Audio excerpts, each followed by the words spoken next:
I'm Sarah, and like most women, I sometimes think I have everything I need for happiness.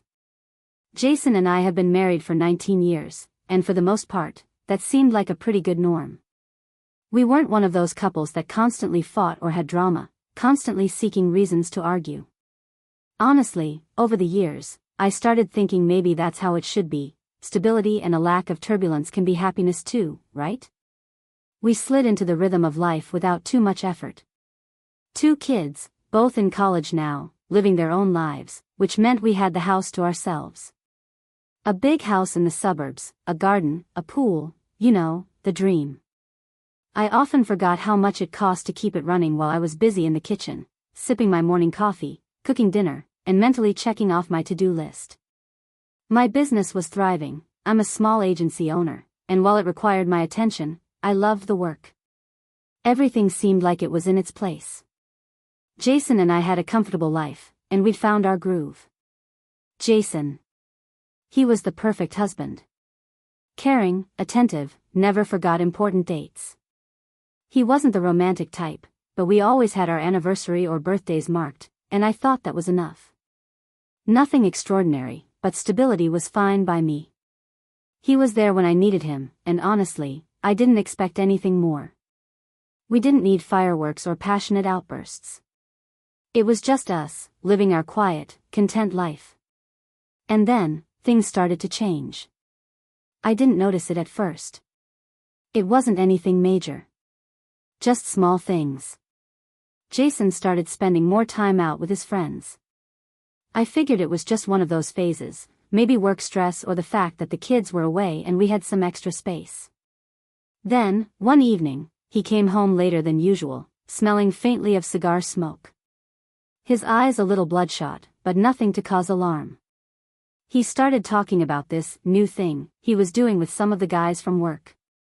A cigar club, he called it. I didn't think much of it at first. I mean, why would I? I figured it was a chance for him to unwind, relax with some friends, maybe shoot the breeze over cigars, a little whiskey, and a lot of stories about work. It didn't seem out of the ordinary. He was a guy, and guys did that, right? Jason's always been the type who needed a way to blow off steam, and I didn't mind giving him space. He'd been working hard for the past couple of years, pushing himself into new projects at the firm, so maybe he just needed something for himself. Honestly, I didn't think it was anything more than a way to get away from the day-to-day grind. I didn't think anything of it when he started mentioning the club more frequently. If anything, I encouraged him. You need this, I told him. Go, have a good time. He didn't ask me to join, and I didn't think I'd want to, so it seemed perfect. The space he needed, and the space I needed too. Life was good, or so I thought. At first, I told myself I was overthinking it. It was just a cigar club, after all. A few hours a week, some cigars, a few drinks, and plenty of time to unwind. He needed his space, and I needed mine. That's how it had been for years, right? Jason had his things, and I had mine. Nothing to be worried about. But then, things started to shift in small ways. Things I couldn't quite ignore. Jason's late nights started becoming more frequent. At first, it wasn't alarming. He'd come home around 11, a little tipsy, his tie loosened, his jacket slung over his arm. I'd hear him fumbling with the door, almost like he was in a rush to get inside. No big deal, I thought. He had his cigars, his drink, his guy time, and sometimes that was what a person needed after a long week. I'd go to bed, already tucked in, leaving him to finish up his night in the living room. But then, it became a pattern. Not just a once-in-a-while thing anymore. More often than not, he'd be rolling in at 1 or 2 a.m., smelling faintly of cigars and something else, alcohol, maybe whiskey or bourbon. I'd pretend to sleep, turning my back to him when I heard him come through the door. The next morning, he'd act like it was nothing. Just a long night with the guys, he'd say, offering me a smile and a kiss, before he slipped out the door for work. I didn't push it. I didn't say anything. Who was I to be suspicious? Maybe he was just enjoying his time away. I told myself it was fine. I had my own work, my own friends, my own space. But something didn't feel right.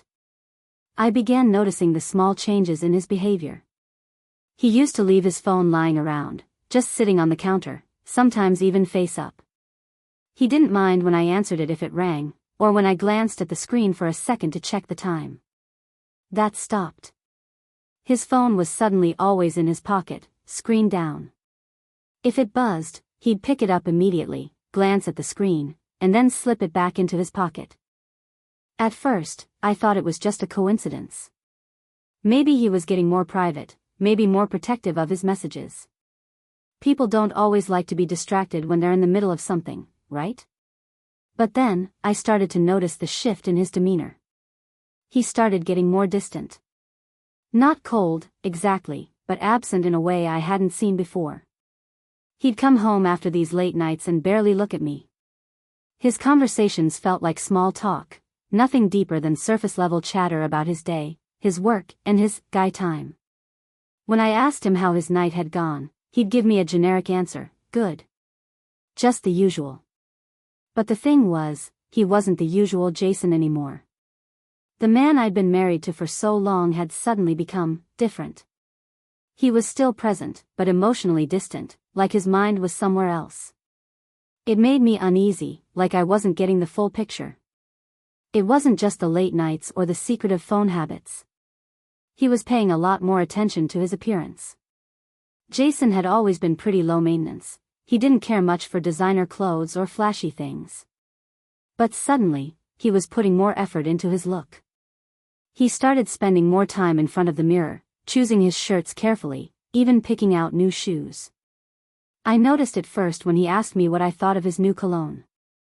It wasn't the one he'd worn for years. This one had a sharper scent, something more expensive, like a man who was trying to impress. I didn't say anything at first. Maybe he just wanted to treat himself, right? It wasn't like he was buying a sports car or anything outrageous. But the more he did it, the more it became clear that something had shifted in him. One evening, as I was getting ready for bed, I caught a glimpse of him in the bathroom, adjusting his tie in the mirror, his hand lingering on his collar a little longer than usual. I watched him for a moment. The way he was fussing over himself seemed almost deliberate. Like he was preparing for something. Preparing for someone. A sick feeling started growing in my stomach. I pushed the thought away. No, I told myself. I was being paranoid. Just because he started putting more effort into his appearance didn't mean anything. But I couldn't shake the feeling. It was the subtle things, the way he would glance at his phone when I walked into the room and immediately swipe it out of view. The way he'd sometimes linger at the door before leaving for a night out, as if he wasn't sure whether to go or stay.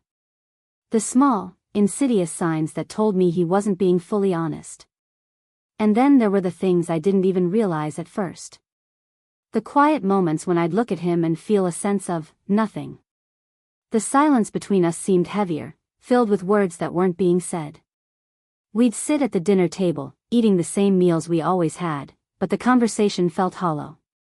He wasn't really looking at me anymore. I wasn't looking at him either, but for a completely different reason.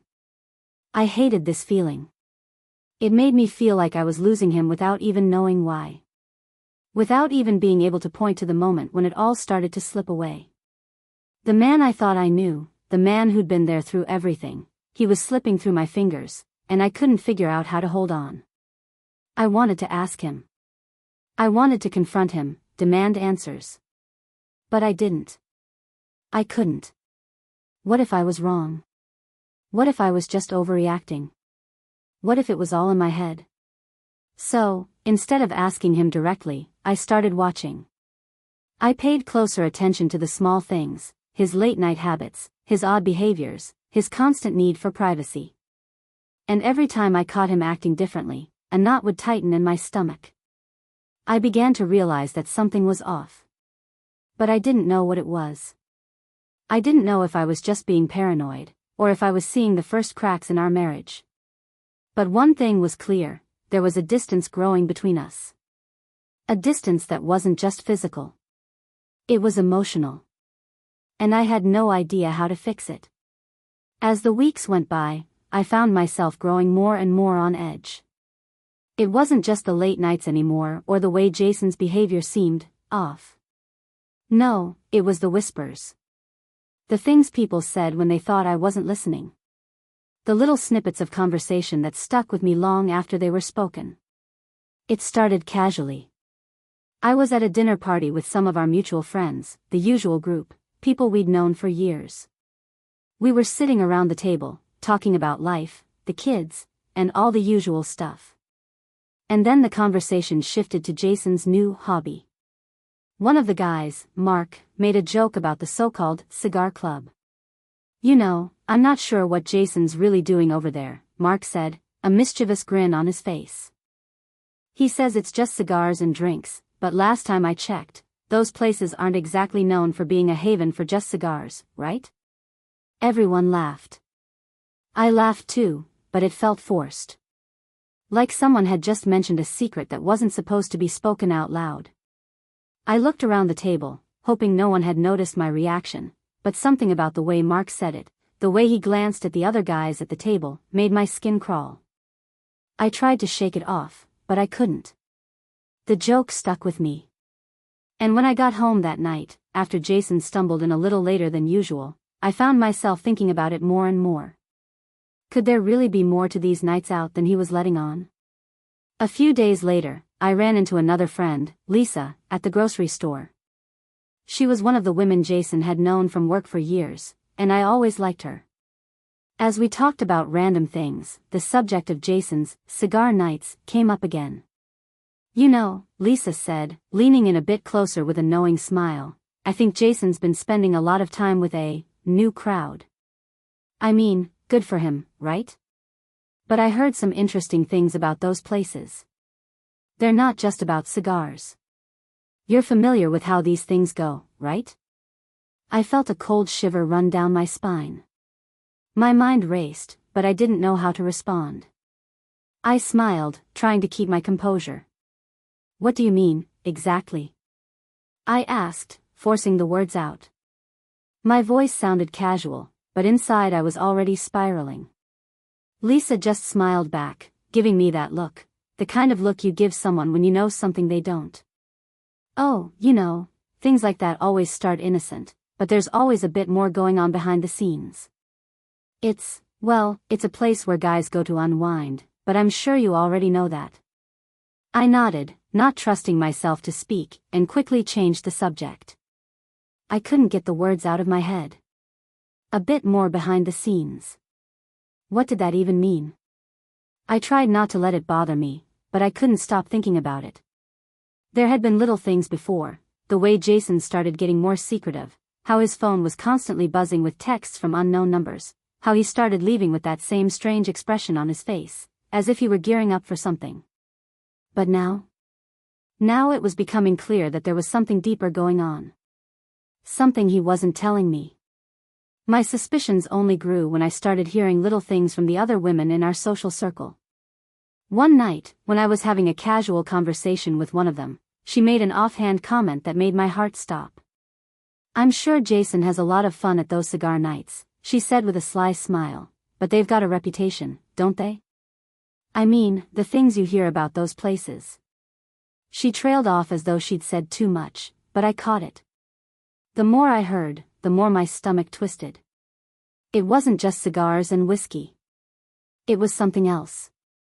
Something I couldn't quite put my finger on yet, but it was there.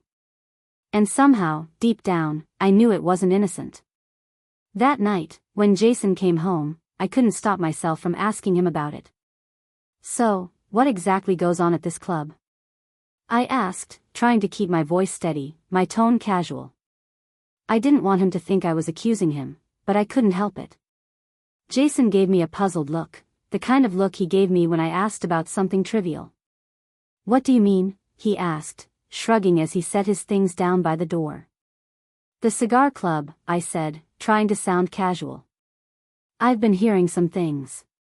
Just wanted to know if it's, the usual kind of thing or something more." He froze for a moment, just a beat too long. Then, he laughed. Come on, Sarah, it's just cigars and drinks. You know that. It's nothing to worry about. He gave me a smile that I now saw for what it was, a little too wide, a little too forced. But I didn't push him. Not yet. I nodded, pretending to believe him, but I felt that familiar tightness in my chest again. I wasn't convinced. Not anymore. The more I heard, the more I suspected that whatever was going on in that club, it was definitely more than just cigars. I couldn't let it go. I started paying more attention to Jason's behavior. The late nights became more frequent, the texts more secretive, and his absences less explainable. I caught him glancing at his phone more often, his face going pale whenever I walked in while he was texting. Every time I'd ask a simple question about his night, the answers seemed rehearsed. He was always just drinking with the guys, or playing poker, but the answers felt empty, as if he were talking to someone else, not me. My suspicion was turning into certainty. Something was happening, something I wasn't a part of. Something he didn't want me to know. At the same time, I couldn't bring myself to confront him directly. I was scared. Scared of what I might find out. Scared of the truth. What if I was wrong? What if I was just paranoid, reading too much into things? But my gut was telling me it was more than that. I began to wonder if this had been going on for longer than I knew. Maybe I'd been so absorbed in my own work and life that I hadn't noticed the cracks forming in our relationship until they were too wide to ignore. Maybe he'd been drifting away for months, and I had just been too blind to see it. It felt like everything was falling apart, but the pieces weren't clear enough for me to hold them in my hands and examine them. I had no proof. Nothing concrete. Just the growing sense that something was happening behind my back. But my mind wouldn't stop spinning. It wasn't just cigars anymore. It was lies. And if there was one thing I knew for sure, it was that I couldn't keep pretending that everything was fine.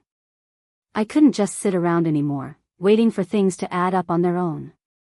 The whispers from our friends, the little things I'd caught that didn't seem right, the way Jason had been acting, they all started to build up inside me, until I felt like I couldn't breathe. I needed answers. No more half-formed suspicions. No more hoping it was just my imagination. I had to know, once and for all. I started paying closer attention, watching him, studying his every move like a detective piecing together a case. I knew it wasn't healthy.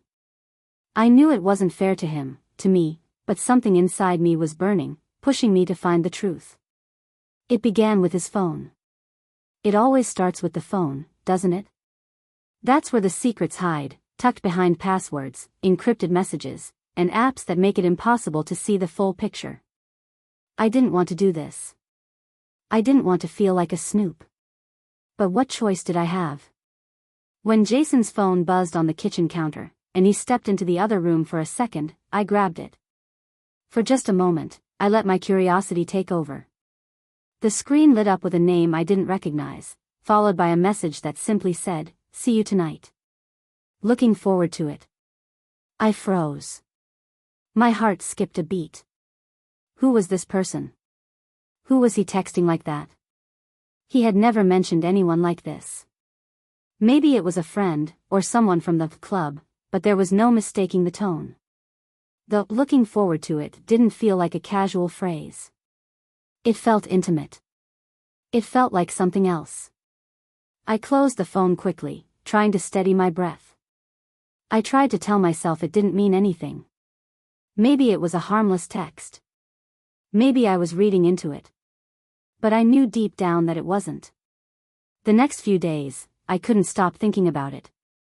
I started watching him even more carefully. He didn't seem to notice at first. Or maybe he did and just didn't care. He kept his phone on him constantly now, even when we were at home. It was like he was afraid I would look at it, as if he knew something had already shifted between us. One evening, when he was in the shower, I took the opportunity. I grabbed his phone again, feeling a knot tighten in my stomach. My hands shook as I unlocked it. I had seen him type the password enough times to know it by heart. I swiped through his messages, heart pounding, wondering what I would find. I scrolled, trying to keep my breathing steady. Then I found it. There were multiple texts, all from the same person, the one I had seen before. Her name was Mia. I didn't know her. I didn't recognize her number, but there was no denying that these weren't casual messages. The exchanges were flirtatious, full of heart emojis and smiley faces. I felt sick to my stomach. The messages were not just friendly banter. They were personal. They were intimate. They weren't what you send to a colleague or a friend. Jason had been texting her in a way I had never seen him text anyone before. One message made my stomach twist. Can't wait to see you tonight. Let's make sure we're alone this time. It felt like someone had punched me in the gut. The words were simple, but they were loaded with meaning. He was seeing her. They were meeting. It wasn't just a casual hangout. And she was clearly expecting more than just cigars. My breath caught in my throat as I sat there, staring at the screen. I could barely focus on the words. The only thing I could feel was the hot rush of humiliation and anger flooding through me. But it wasn't enough. It wasn't concrete evidence. I needed more. I had to know exactly what was going on. The text messages weren't enough to confirm anything. It could still be some innocent meeting, right? Maybe he was just having a drink with a friend. Maybe I was reading too much into it. I couldn't let it go, though. I kept coming back to it, over and over again. I had to know. I needed to find the proof that would erase any doubt in my mind. So, I started following him. It wasn't something I was proud of, but I couldn't help it. He'd gone out again that evening, wearing his usual casual look, a little too much cologne, the same forced smile as always. I had no idea where he was going, but I didn't ask. This time, I decided to take matters into my own hands. I waited for him to leave the house. Then, I slipped into my car and followed him. I was careful, keeping a safe distance, making sure he wouldn't see me. I couldn't shake the feeling of being some kind of investigator, watching him like a hawk, but I couldn't stop. Every instinct told me that I needed to follow him. I needed to see where he was really going. He drove to a part of town I didn't recognize. My heart started racing as we turned into a dark, secluded street. He parked outside a building that looked like it had been abandoned. The windows were dark, and the door was locked. I waited in the car, my hands gripping the steering wheel so tight my knuckles turned white. Jason stayed in his car for a while, as if waiting for someone. Then, I saw her. A woman, tall, blonde, wearing a black dress that was too tight, too revealing. She walked right up to his car, and he got out. They embraced briefly, but it was long enough to send a chill through me. There was no mistaking the way they touched. It was too familiar, too intimate. I couldn't breathe. I wanted to scream, to confront him right there, but I knew better. This wasn't the moment. This wasn't the time. I watched as they walked into the building together, disappearing through the door. I sat there for a while, frozen in my car, my mind reeling. The truth had slammed into me, and I could hardly breathe. Jason was with her. It wasn't just cigars, wasn't just drinks. This was more. This was a lie, and it was right in front of me. I had the proof now. I had everything I needed. I didn't feel the relief I expected. Instead, I felt a deep, hollow ache. The kind of emptiness that came from realizing your entire world had been a lie. I started the car and drove back home, the reality sinking in. I wasn't imagining things anymore. Jason was cheating. And I knew exactly where he was, what he was doing, and who he was doing it with. But now the question was, what was I going to do about it? I didn't know how I was supposed to feel. I had all the proof. I knew exactly what was going on. Yet, there was this strange numbness that washed over me as I stood in the living room, looking at Jason sitting on the couch, completely unaware of what I knew. He was watching some random game on TV, flipping through channels as if everything was perfectly fine. But everything was far from fine. The weight of the knowledge I had, of the betrayal, of the lies, settled like an anchor in my chest. I'd seen him with her. I knew he had been texting her, making plans, meeting her. I knew they had been in that building together, in the dark, without a care in the world for what they were doing behind my back. I thought I would feel something more, something louder when I finally had the truth in front of me. I expected anger, fury, maybe tears. But I didn't feel any of those things. Instead, I felt calm, unsettlingly calm. My mind was sharp, focused on what needed to be done. The time for questioning was over. The time for talking in circles was over. I already knew everything. And yet, somehow, I still felt frozen. How do you confront someone you've spent nearly 2 decades with, someone you trusted, with everything you've just uncovered? I took a breath, then another. I walked over to the couch, standing in front of him. I didn't want to scream at him. I didn't want to make a scene. I wanted to hear his side. I wanted to hear the lies, the excuses, because I knew they were coming. This was my moment to hear the truth from his lips, even if I already knew it. He looked up from the TV, startled by my sudden presence. "Hey, babe," he said, with that same lazy smile he always had when he was relaxed. But there was something different about it now. It wasn't genuine. I could see it in his eyes. He was already calculating what to say, already deciding what version of the story he was going to tell me. "Hi, Jason," I said quietly, my voice steady, almost too steady. I crossed my arms in front of me, leaning against the wall, letting the silence hang between us for a moment. He shifted, fidgeting with the remote in his hand. "What's going on? You okay?" I nodded. "Yeah. I'm okay." My voice was calm, but my heart was racing in my chest. "We need to talk." He furrowed his brow, suddenly alert, his body tense. "Talk? About what?" I took another deep breath, then let the words slip out, one by one, the way I had rehearsed them in my head over the past few days. "About the Cigar Club. About Mia. About everything you've been hiding." His face faltered for just a moment, but he quickly masked it with a half-laugh. "Sarah, seriously. This again?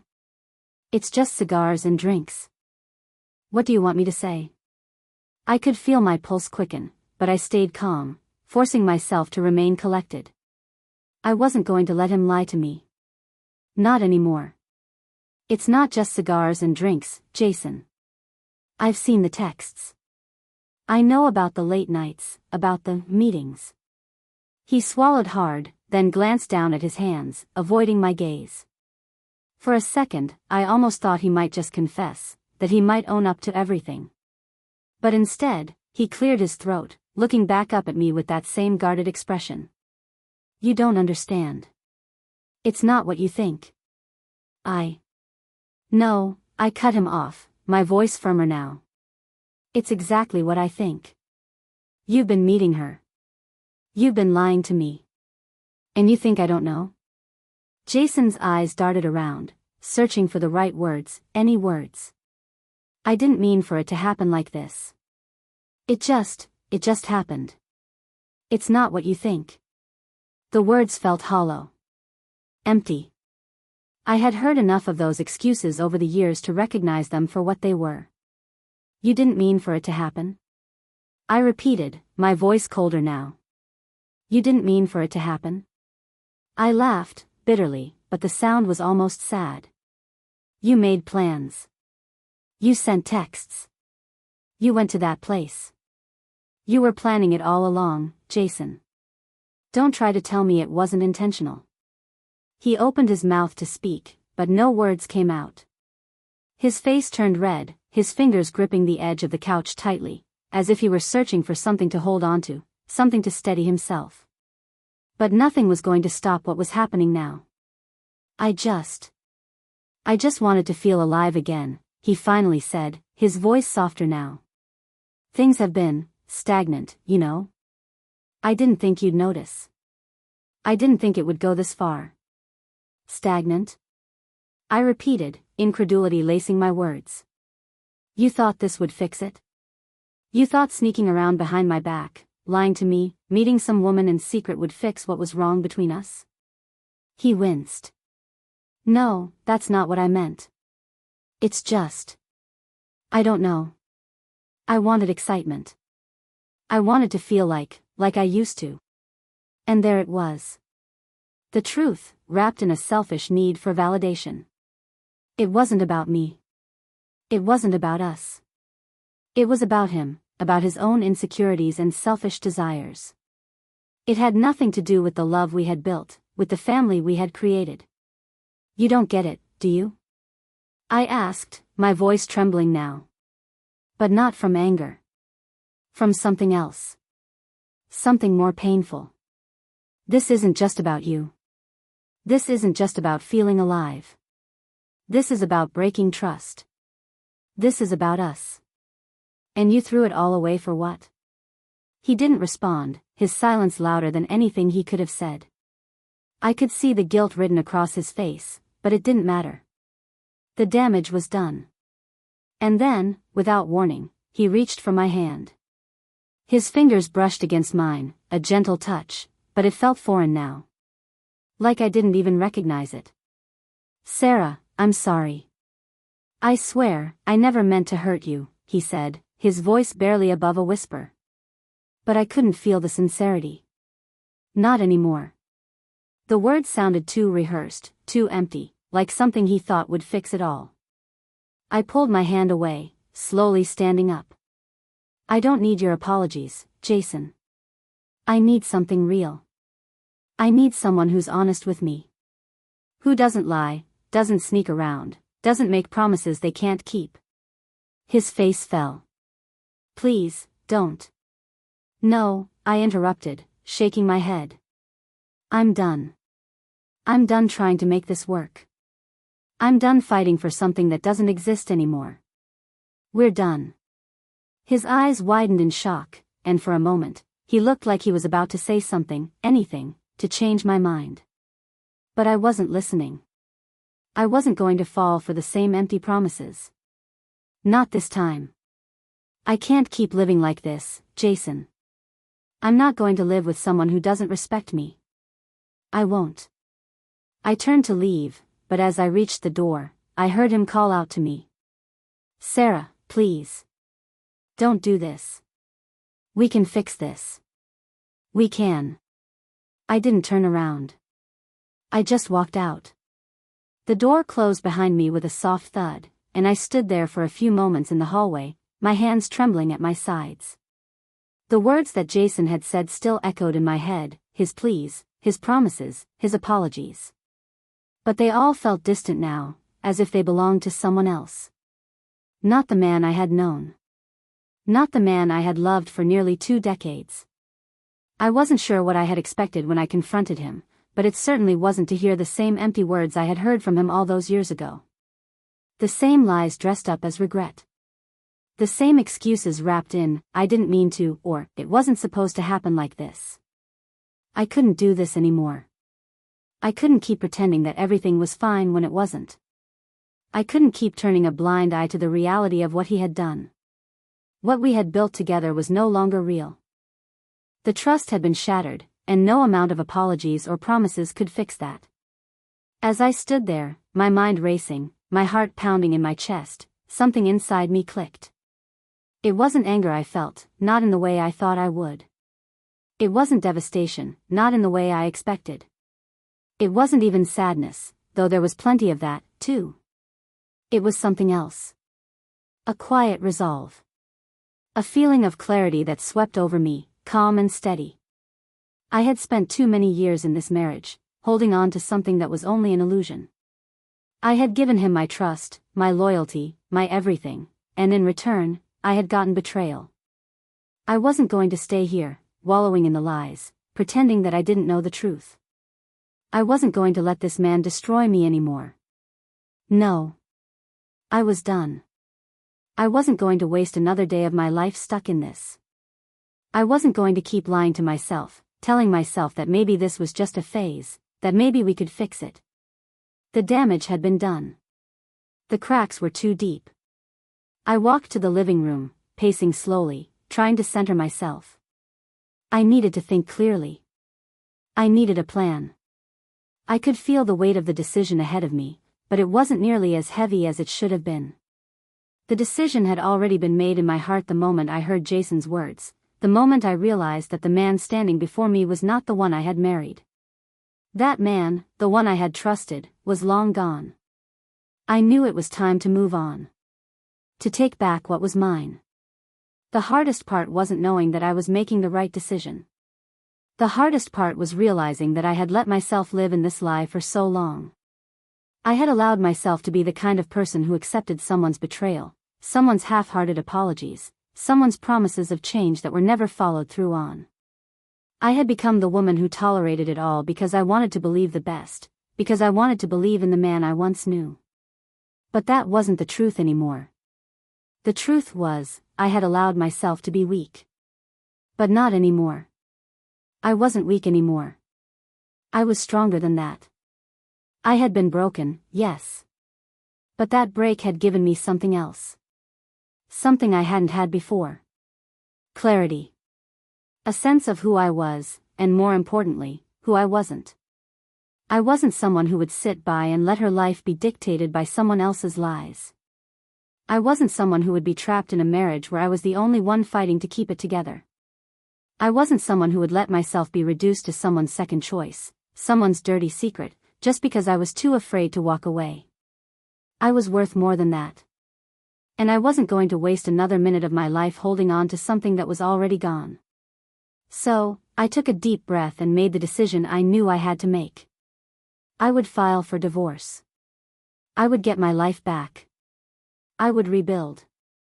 For the first time in months, I felt like I could breathe. For the first time in a long time, I felt like I was making a choice for me.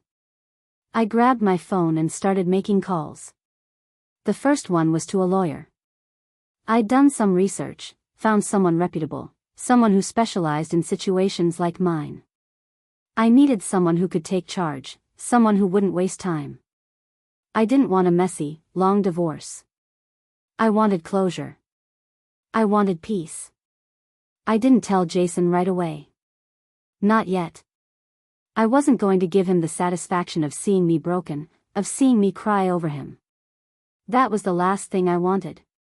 He had already had enough of my tears, enough of my heart. What was left to say? What was left to salvage? I started planning. I made a list. It was simple, but it was everything I needed to do in order to take back control of my life.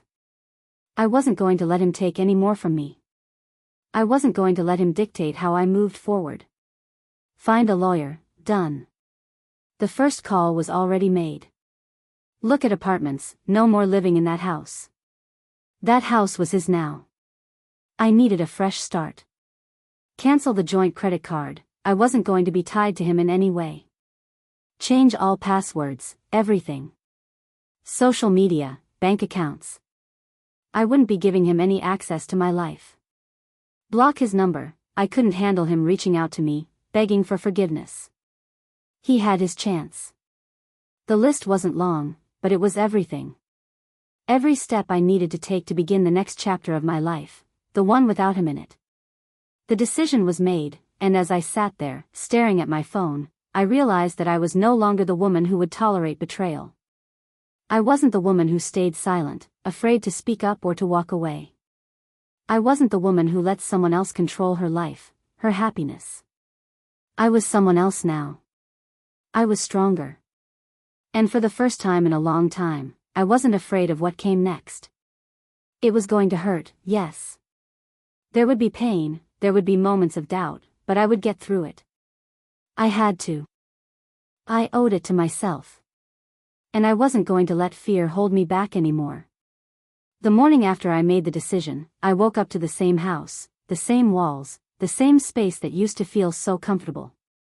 But now, it felt suffocating. Every corner seemed to whisper lies. Every room reminded me of what Jason had taken from me: trust, security, love.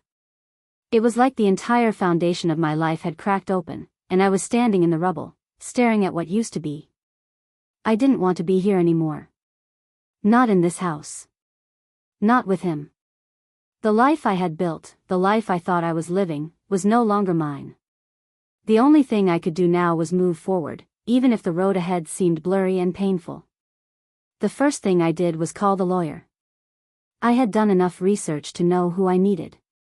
Someone sharp, someone efficient. I couldn't afford to drag this out. I needed it to be over. I needed closure. The law firm I reached out to was well regarded in the area, divorce attorneys who knew how to handle cases where one partner had been unfaithful. I had all the ammunition I needed, and they knew exactly how to use it. "Mrs. Collins," the lawyer had said when she picked up the phone. "I can help you with this. We'll get everything sorted quickly, but we need to act fast." And act fast we did. I gathered the documents I needed, the bank statements, the tax records, the deeds to the house. I didn't want to go through everything. I didn't want to sift through the memories of our life together. But I had to. I had to make sure I didn't leave anything behind. If I was going to move forward, I needed to make sure I was financially secure, that I had everything in my name. Jason wasn't going to have any claim on me anymore. I sat at the kitchen table that afternoon, papers spread out in front of me, the sound of Jason's footsteps in the hallway as he passed by the door. He didn't know what was coming. He still didn't know. I didn't tell him right away. I wasn't going to give him that satisfaction. I wasn't going to let him get inside my head again, not when I was finally free. I started packing. The house that had once felt like a sanctuary now felt like a prison. I walked through the rooms, picking up things that belonged to me, things that didn't remind me of him. I gathered my clothes, my jewelry, the little keepsakes I'd forgotten about. I didn't take everything. I didn't need everything. But there were things that were mine, and I wasn't going to leave them behind. It felt strange, packing up my life like this. My hands moved mechanically, but inside, I felt like I was suffocating. It wasn't just the act of leaving that hurt. It was the realization that everything I thought I knew about my life had been shattered in an instant. It was the grief that came with the loss of the family I had envisioned, the life I thought was mine. But I couldn't stay in that grief. I couldn't stay in that place of mourning what was never going to be again. When Jason came home later that night, he looked at me, surprised to see the suitcases at the door. He opened his mouth to speak, but I stopped him. "We're done," I said, my voice steady. "I'm filing for divorce." He blinked, as if the words hadn't registered. "What?" No, Sarah, wait. We can talk about this. We can fix this." I didn't say anything. I didn't need to. I wasn't looking for a conversation. Not anymore. Not with him. I handed him the papers, the legal documents I had already signed. "It's over, Jason. This is the way it has to be. I can't live with someone who lied to me. Who betrayed me." He didn't argue. He didn't even try to change my mind. He just stared at the papers in his hand, his face pale, his mouth slightly open. The silence between us stretched long, too long. Then, finally, he said the only thing he could. "I never meant for this to happen." And there it was again. The same line. The same excuse. But I didn't care anymore. He didn't mean it, and nothing he said would change what I already knew. The truth was out, and it wasn't just about him anymore. It was about me. I walked out of the room, pulling my suitcase behind me, and left him standing there. That was the last time I would ever walk through that door, the last time I would ever live in that house with him. The next few days passed in a blur of phone calls, paperwork, and tense, quiet moments. Jason didn't try to fight it. He didn't argue with the lawyer or try to stop me from moving out. He didn't make things harder than they already were. But the emotional toll wasn't something I could escape. There were nights when I lay in the small apartment I had rented, staring up at the ceiling, feeling like I was still in shock. How had this happened? How had everything I had built just disappeared? But I was no longer that woman who stayed silent, who let herself be manipulated. I was no longer the woman who was afraid to leave because I thought I couldn't make it on my own. I had made it this far. And I wasn't turning back. The first hearing was quick. The lawyer handled most of it, and Jason and I barely spoke.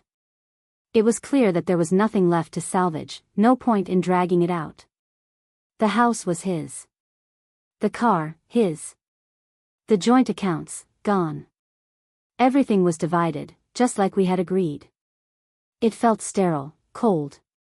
But it was the only way to move forward. The hardest part came when I had to tell our kids. It wasn't easy, and it wasn't something I had planned. They were both in college, living their lives, and I hadn't wanted to burden them with our problems. But the truth was, I couldn't keep hiding it. I had to tell them what had happened, had to let them know that things had changed. They were both devastated. My daughter cried, my son was angry. They had grown up with the idea of their parents being a unit, a stable force in their lives. And I had to break that. But they understood. They understood more than I gave them credit for. They saw the pain in my eyes, and they knew why I had made the decision I had. And so, the divorce went through. Clean and final. There were no long court battles, no ugly arguments. It was done. The paperwork was signed, the division of property settled, and all I had to do was move forward. The house was no longer mine. The life I thought I had was gone. But what remained was me. I had taken my life back. I had taken back my future. And for the first time in a long time, I felt free. The first few days after the divorce were the hardest. The apartment I had rented felt foreign, like a temporary place I was merely passing through. I would wake up in the mornings to silence instead of the hum of the life I had once known. The bed was too big for just me, and the walls, though freshly painted, felt hollow. But it was mine. It was my space, and that realization, while both scary and freeing, was the first step toward reclaiming my life. I had spent so many years in a relationship that was not what it seemed, holding on to a lie I'd built with Jason, trying to keep something together that was already broken. For so long, I had defined myself by that relationship, by our life together. Now, without him, I didn't know who I was. And that uncertainty terrified me. I wasn't just mourning the end of my marriage. I was mourning the loss of the person I had been with him. But with every day that passed, I started to see it more clearly. This wasn't just an ending. It was a beginning. It didn't come all at once. There were days when I found myself sitting at the kitchen table, staring out the window, wondering how I got here. I missed the comfort of the life I thought I had. I missed the illusion of stability we had created. But what I didn't miss was the betrayal. What I didn't miss was the part of me that had been living in the shadows, afraid to speak up, afraid to admit what was wrong. I had forgotten how strong I was. I had forgotten that I was capable of living a full life on my own. And now, with the weight of Jason's lies off my shoulders, I was starting to remember. I took long walks in the mornings, before the world around me became too loud. I would go to the coffee shop I'd always passed by but never had the time to stop in. I'd sit there with a book, a cappuccino in hand, and feel the weight in my chest start to lift. It was small things like that, moments of peace, of quiet, that began to fill the space where doubt and grief once lived. I spent time with my friends, the ones who had been there for me all along. The ones who didn't ask questions, who didn't judge, who simply let me be. We would laugh, share stories, and for the first time in a long time, I felt like I was truly living for myself. I didn't have to explain myself. I didn't have to justify my decisions. I just had to be Sarah, just as I was. And that felt good. The first time I saw Jason after the divorce was months later. I didn't expect it. I wasn't ready for it. But I was walking into the grocery store one Saturday morning, and there he was, standing in the aisle, his back turned, picking out something from the shelf. I froze for a moment, my heart skipping a beat. He hadn't seen me yet. I watched him for a few seconds, just standing there, his back straight, his posture the same. He looked the same. Except different. I could still see the man I had married, the man I had loved. But he wasn't that man anymore. That man was gone. I didn't feel the wave of anger or sadness I thought I would. I didn't feel anything, really. Just a quiet detachment. It was as if I was seeing him for the last time, not as the person I'd spent years with, but as a stranger. Someone who had once been a part of my life but no longer was. Jason turned and saw me standing there. His face shifted, a flicker of recognition crossing his features. He looked almost surprised. But it wasn't surprise that I saw. It was something else. Something more like guilt. "Sarah," he said, his voice careful, unsure. "Hey. How are you?" I paused for a moment, choosing my words carefully. "I'm fine. I'm good, actually." He nodded, looking uncomfortable. "I've been thinking about you, you know? About everything. I'm sorry for how everything turned out." I met his eyes, feeling nothing. No anger. No desire to make him feel worse than he already did. Just nothing. "I'm glad you're sorry," I said, and then, without missing a beat, I turned and walked away. I didn't look back. I didn't need to. That moment, seeing him and realizing I didn't feel the weight of the past crushing me anymore, was a turning point. I knew right then that I was done with him. Done with his lies. Done with his attempts to rewrite history. I didn't need him to apologize anymore. I didn't need him to explain himself. I had moved on. I had already forgiven him, not because I owed him that, but because I owed myself peace. He was still caught up in the past. But I wasn't. The more I thought about it, the more I realized just how much I had changed. I was no longer the woman who clung to the hope that things would get better. I was no longer the woman who feared being alone or feared what might happen if I walked away. I had rebuilt myself, step by step. I had learned how to live without him. I had learned how to stand on my own. There were moments, sure, when the loneliness crept in. Moments when I felt like something was missing, like the space beside me was too empty. But those moments didn't scare me anymore. They didn't break me. They reminded me that I was living my own life now. And that was enough. I was finally free. I watched Jason try to move on, though I didn't know the details. I didn't care. I saw him a few more times at work events, always with a different woman by his side, always trying to fill the gaps I left behind. But I no longer had any need to be part of his world. His world was no longer mine, and I didn't want it to be. And I didn't need it. I had built my own world, one that I didn't need to apologize for, one where I could thrive without anyone else defining me. I was living for myself now, and for the first time in a long time, I knew exactly who I was. It's strange how life can sometimes feel like it's split into two parts, the before and the after. The before was me, clinging to the hope that everything would work out, that the life I had built with Jason could be fixed, that the trust we had once shared could be rebuilt. The after was me, standing on my own 2 feet, breathing deeply for the first time in years, knowing that I was free. And that freedom? It's nothing like what I expected. It's not an absence of pain, or a life without challenges. It's not a straight line from misery to joy. But it is peace. Peace in knowing that I'm no longer living for someone else's expectations or their mistakes. Peace in knowing that I am capable of living my life on my own terms. The months after the divorce weren't easy, but they were necessary. There were moments when I felt like I was unraveling. There were nights when the silence felt too loud, when the absence of Jason, of the life we had shared, left an aching hole. But with every passing day, that hole became smaller. I filled it with the things that mattered, my work, my friends, my self-care.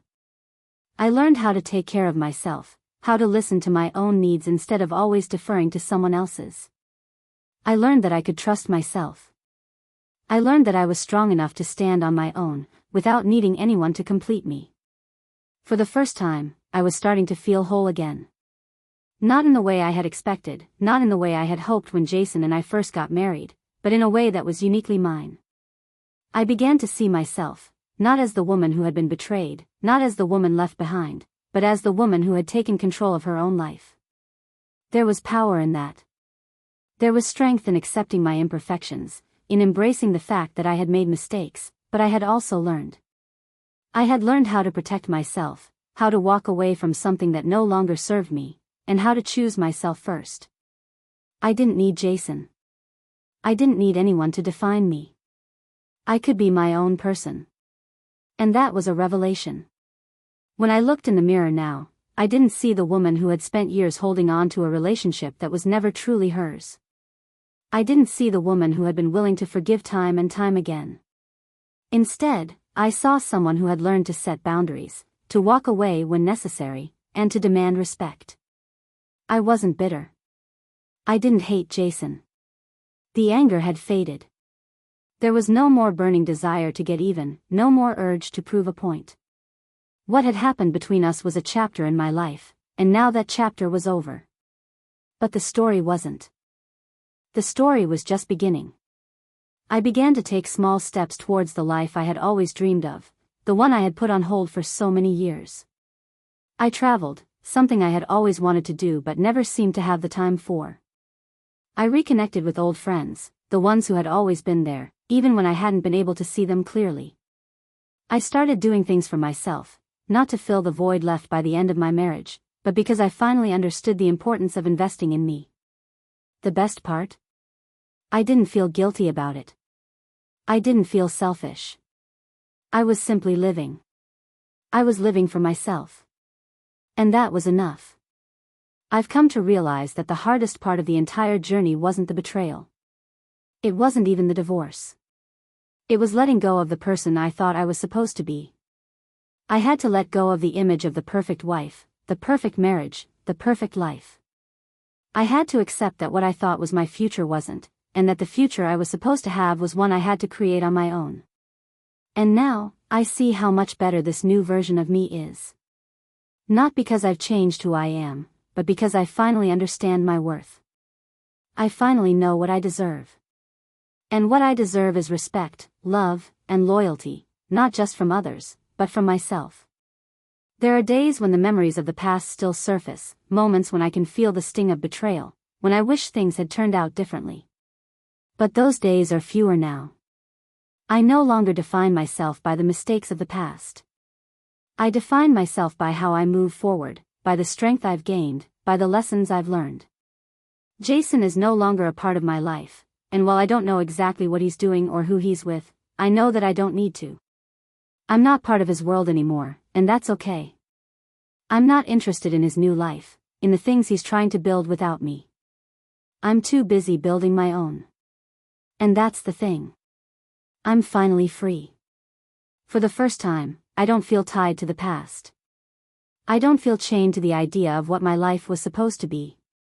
I'm living my life the way I want to, without apologies, without regrets. I've learned to love myself again. I've learned to cherish the freedom I now have, the freedom to make my own decisions, to live without fear, to be me. And I know now, with absolute certainty, that walking away from Jason was the best decision I ever made. It wasn't easy. But it was worth it. I'm finally living. And that's enough. I used to think that strength was something you could see. I used to think it was about standing tall, about confronting the world head-on, about battling through every obstacle with your fists clenched and your mind set on winning. But the truth is, strength isn't always loud. It isn't always in the big, dramatic moments when you stand up and shout. Sometimes, strength is quiet. It's the moments when you choose to walk away, when you choose to keep moving forward even when the past is pulling at your heels, trying to drag you back. And that's exactly what I've done. I'm no longer living in the past. I'm not living in the memories of what was, or in the lies that were told to me. I'm not living in the guilt or the regret of the decisions I've made. I've come to realize that the past doesn't define me anymore. I get to define who I am. I get to decide what my life looks like from here on out. I'm free. I know that sounds simple, but it's taken me a long time to get to this place. It's taken me time to heal, to rebuild, and to learn to stand on my own. For so long, I lived in the shadow of what Jason had done, letting his betrayal define my every move. But not anymore. I've worked hard to rebuild my life and myself, piece by piece. And while I can't erase the pain of the past, I don't let it control me anymore. I am stronger than I ever thought I could be. And more than that, I've learned to embrace my freedom. To embrace the life I'm building for myself, without apology, without regret. I'm not the woman who stays in a marriage that no longer serves her. I'm not the woman who clings to the past, hoping for something that's already gone. I am the woman who chooses herself. Jason doesn't define me. His mistakes, his betrayals, his lies, they are his, not mine. I don't need his validation. I don't need his approval. I don't need anything from him, except the closure that came when I walked away. I've finally given myself the gift of freedom. And it feels good. I'm not just surviving anymore. I'm thriving. I wake up each day knowing that I am in control of my own life. I make my own choices. I don't have to answer to anyone. I don't have to live with the shadow of his mistakes hanging over me. I get to choose how I move forward, how I build my future, how I live my life. And that's powerful. The freedom I feel now is different than what I expected it to be. It's not the absence of pain, not the absence of sorrow. It's the acceptance that pain is a part of life, but it doesn't have to be the thing that defines me. I've faced the worst, and I've come out the other side. I know that I'm capable of handling whatever comes next. I no longer allow the lies, the betrayal, or the past to control me. I'm free. Free to live my life on my terms. Free to be who I am without fear, without shame. Free to love myself, finally, in the way I always should have. And I know now, without a doubt, that leaving Jason was the best thing I've ever done. It wasn't easy, but it was the only choice that made sense. I couldn't keep living in a world built on deceit and betrayal. I couldn't keep clinging to something that wasn't real. I had to let go, not just of him, but of everything that held me back. Now, I stand tall. I stand strong. I stand free. And I'll never go back.